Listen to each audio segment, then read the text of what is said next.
very pleased to introduce Karel Obluk to the podcast today. Karel is a former entrepreneur turned VC who's now general partner at Evolution Equity. Welcome, Karel. Thank you. Thanks for having me. Thanks. Now, let's talk about the path, because you started as an entrepreneur, and how did that go? Well, in the end, it went very well, but the journey was long and definitely interesting and challenging in many aspects. We ended up as one of the first unicorns coming from Central Europe. Back in 2012, we ended up at New York Stock Exchange, but growing the company was painful in many aspects, because it was a lot of learning as well on the way from being an engineer originally, head of engineering. So I was a CTO and interim CEO of AVG Technologies, which was a cybersecurity company providing protection for consumers, so B2C segment, eventually protecting over 200 million users. Antivirus is which became antivirus. Antivirus, which became cybersecurity later, I think, as it grew. Indeed, I mean, it was antivirus endpoint protection. Now it's called. Those solutions are called endpoint detection and remediation (EDR) solution. But it was back then. It was just antivirus. That's how we were known. And the company eventually went public. Then it was brought or pulled down by competitor Avast, acquired, and then the merged company Avast AVG, as Avast went public in London at London Stock Exchange 4 years later. Avast also has its roots in the Czech Republic. Absolutely. So what is there it were actually three companies. Mm-hmm. Yes. So what is it about is there something in the water in the Czech Republic? Nobody knows. No. Nobody knows. There were lots of speculations as well, but it just happened to be three companies that were founded in three different cities of former Czechoslovakia, in Prague, in Brno, and ESET in Slovakia. Now in Slovakia, separate country, but when the three companies were founded, it was the same Czechoslovakia. And it just, I believe it was a matter of coincidence. There was a window of opportunity to grow antivirus market. So that was one. So lots of companies were actually growing in that time. At the same time, it was early enough, not mature enough market in Central Eastern Europe. So we were not attractive acquisition targets. The consolidation that took place in Western Europe, in the US, really pretty much ignored Central Eastern Europe. We were too small. And by the time the bigger guys realized that we were attractive, we were too big for them to easily swallow. So then we ended up public, and then, merged two public companies pretty much. Did you find, as you were growing, access to venture capital easy? That was back in 2006-07, when we did not know, at least here in Central Europe, we did not know that much about venture capital.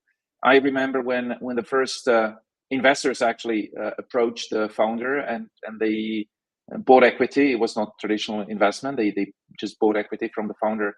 That it was something very new to us, and we didn't know what to expect, how it actually works. So back then, very, very different environment. As we grew, it became easier.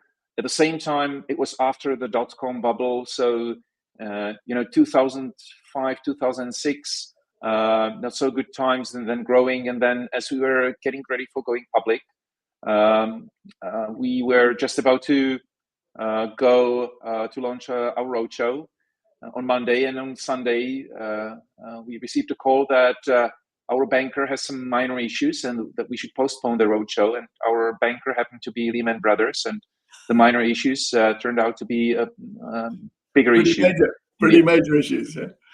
So what did you do about that? Did you find a replacement banker, or? We realized, that was, pretty much immediately clear that the window of opportunity to go public simply closed, and that we should postpone. So we postponed.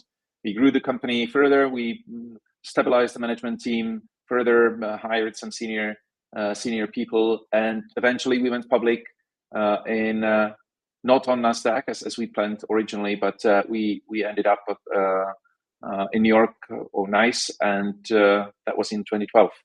So you were talking about how you took the company public, and in due course you left to pursue your own interests. And we've heard on this podcast from people who in Central Europe who talk about recycling of money, where the entrepreneurs who've been successful, who've had a liquidity event, are then looking to promote other companies coming up. Do you see that kind of ecosystem developing in the Czech Republic? In the Czech Republic, it's improved. The early stage investment ecosystem is improving, or generally VC or investment ecosystem has been improving continuously over the past few years, but still it's not where it should be. And actually there are some initiatives now going on, both Czech initiatives. I happen to be a board member or president of Czech Business Angel Association, that is trying to nurture the ecosystem, early stage ecosystem. And also on the European level, where there's been lots of activity, Business Angels Europe and EBAN, both organizations focused on business angels, are trying to improve the ecosystem in Europe, in various countries, whether it's the Czech Republic, whether it's Portugal or Central Eastern Europe. All those countries need some help and improvements in building the ecosystem and nurturing it, both on the side of entrepreneurs, so how to build a company, how to raise money, but also on the side of investors, so how to actually invest into company, how to choose and pick the best investment targets, how to structure deals, and then how to help them as they grow, and then help them grow further into next stages of investments. You're obviously optimistic about cybersecurity, and you see that as a growth area. And I think we can all feel the world is a little bit unstable or a little bit threatened at the moment.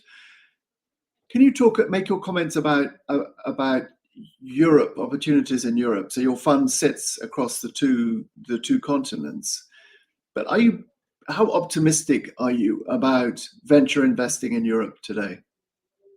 I'm still very optimistic. At the same time, I definitely see differences in Europe and North America, both in quality of pipeline or quality of companies, their business skills, their business ambitions very often, but also type of funding, both in terms of ticket size, but also what is attractive to investors in Europe versus in the US. Quite often in Europe, I see businesses that have very good technology, business skills, sometimes excellent, sometimes not as good, whereas at times I see US businesses where the business skills might be ahead of the technology. No rule of thumb, but it's just that's kind of what I'm seeing more often in Europe versus the US, lack of business skills and ambitions. And also one interesting aspect is that quite often I see European companies that have some consulting background or bootstrapping using consulting or similar services that bootstrap the business and now flipped into building a product platform, started raising money, and there is relatively long history compared to what such business would have in the US, where you just relaunch a business, you launch a new business starting from scratch after you generated some money, let's say through services. And some US investors are not that used to this scheme of bootstrapping, having longer history, and then continuing with the same company, same team, with a different product and different go-to-market. Is that a bad thing? That's slightly different. Is that a bad thing, though? Because the team then would have a deep, intimate knowledge of the market needs. I don't think it's a bad thing. It's just what the investors are used to or what they're not used to.